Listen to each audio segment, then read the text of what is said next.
Morning everybody, my self आचार्य विष्णु। आज optimal physics पे आपसे बात करूँगा। ऑप्टिमल फिजिक्स का कॉन्सेप्ट जो है वो मैंने एक एवरेज परफॉर्मेंस के लिए निकाला है, क्योंकि आप देखते हैं कि प्रिपरेशन स्टार्ट करें तो कंटेंट इतना ज़्यादा हो जाता है कि एक एवरेज स्टूडेंट के लिए उसको कंपाइल करना और अपने रिजल्ट्स आने तक, अपने एग्ज़ाम देने तक उसको मेंटेन रखना थोड़ा सा मुश्किल हो जाता है।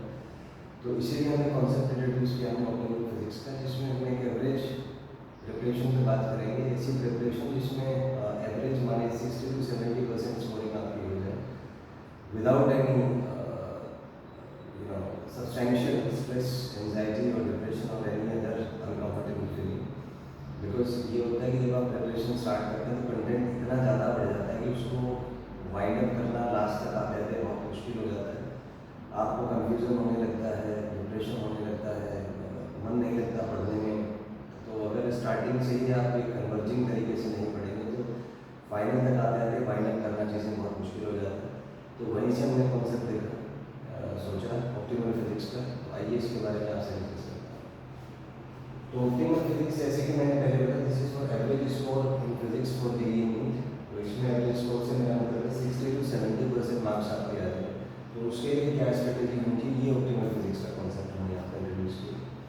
तो जैसे बात करें जेईई मेन हो चाहे जेईई एडवांस या नीट, तो जेईई मेन में लगभग 30 क्वेश्चन आते हैं, एडवांस में 18 से 21, क्योंकि पैटर्न्स चेंज होते रहते हैं, और नीट में आपके 45 क्वेश्चन। तो 60 to 70% पे कैलकुलेशन करें तो 18 से 21 क्वेश्चन यहाँ होगा, 10 से 14 क्वेश्चन एडवांस में और 27 से 31 क्वेश्चन नीट में हो गए। तो कुल मिला के एनालिसिस है।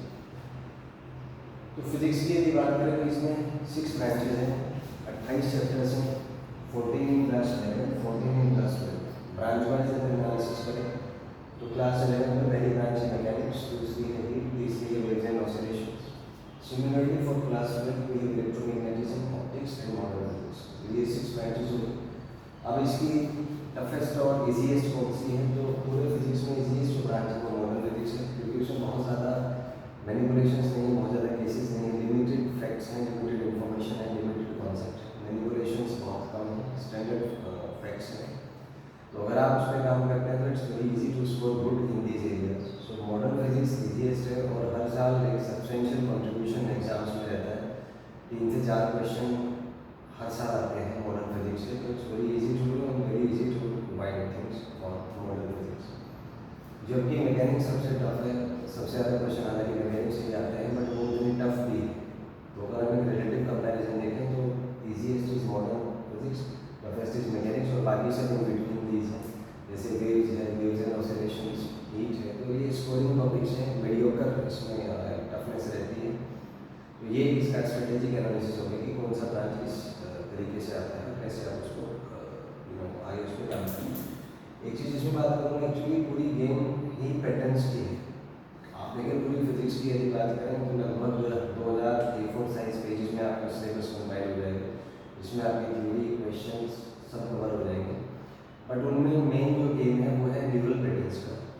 आप मान लीजिए कोई भी चैप्टर पढ़ते हैं तो कोई भी चैप्टर टॉपिक्स में डिवाइडेड है, टॉपिक सब टॉपिक्स में, और उन सब टॉपिक्स में कुछ पैटर्न्स होते हैं जिनको हम यूज़ करते हैं, जिनको हमें सीखना होता है थ्रू नोट्स में, नहीं आप क्वेश्चन सॉल्विंग करें तो कुछ ही पैटर्न्स हैं। तो पूरे फिजिक्स में लगभग 3000 पैटर्न्स हैं टोटल, जो कि पूरा फिजिक्स आपका कंसिडर करते हैं।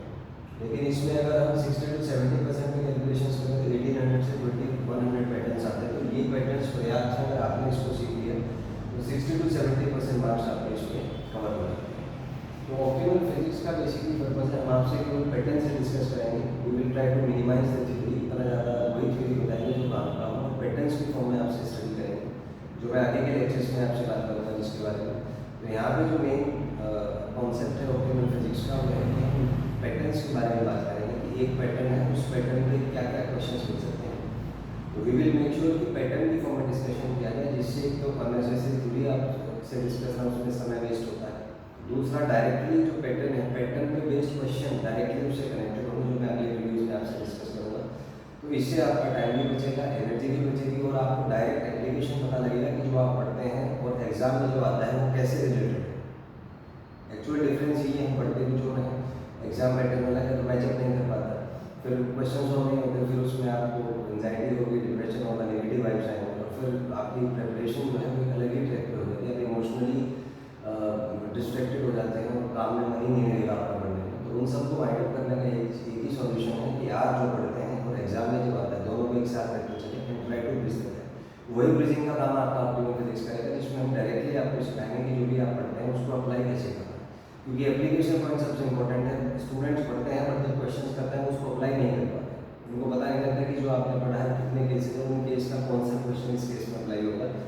इसी को सॉर्ट आउट करने के लिए हमने ऑप्टिमल फिजिक्स का कॉन्सेप्ट यूज़ किया है, जिसमें हम एक तो आपको पैटर्न्स बताएंगे कि इसमें ये वाले पैटर्न्स हैं, फिर पैटर्न के बेस्ड आपके क्वेश्चंस होंगे, फिर उनकी मैपिंग भी होगी उसके साथ, और फिर इस पर वर्कशीट होगी आपकी पैटर्न्स पे कि आपका रिटेंशन क्या है। और वर्कशीट भी कई लेवल्स में, जिससे आप ग्रेजुअली स्टार्ट कर पाएँ। तो 4 लेवल की इसमें वर्कशीट्स होगी, लेवल 1, 2, 3 और 4। तो 1 बिल्कुल इंट्रोडक्टरी लेवल है, 2 आपका हो गया मल्टीपल कॉन्सेप्ट बेस्ड, 3rd आपकी डिवाइड और 4th एडवांस लेवल वर्कशीट, जिससे जो बच्चे 70 से भी अबव हाई करना चाहते हैं वो भी इस डोमेन में कवर हो जाए। तो ये इसमें कॉन्सेप्ट रहेगा। और इसमें हम चेन ऑफ क्वेश्चन यूज़ करेंगे, मास्टर क्वेश्चन सीरीज यूज़ करेंगे, जिसमें एक ही क्वेश्चन में हम कोशिश करेंगे 6 या 9 क्वेश्चन सबसेट के फॉर्म में आपसे कराएं। मतलब मेन फोकस होगा आपको ये सिखाना कि एग्जाम में क्वेश्चंस कैसे क्रैक करने हैं, क्वेश्चंस कैसे आपको सॉल्व करने हैं, आंसर तक कैसे पहुंचना है, bypassing all the complex issues in between. So in our optimal physics is the optimal tool to optimize your energy and time and maximize your performance in JEE. If you have any doubt,